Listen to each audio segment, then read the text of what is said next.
Nhar il-Ħadd se jsir il-Festival ta' ċitru fi Pjazza Trasfigurazzjoni f'Ħallija wara nuqqas ta' sentejn minħabba l-pandemija.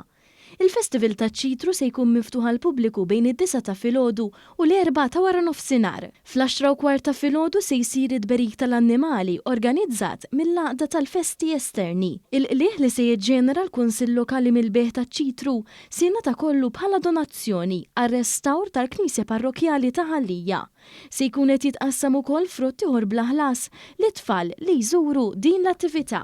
Dan tħabbar mis-Segretarju Parlamentari għall-Gvern Lokali Alison Zerafa-Civelli li qalet li l-Gvern huwa impenjat li jibqa' jinvesti fi skemi għal attivitajiet soċjokulturali fil-lokalitajiet Maltin u Għawċin.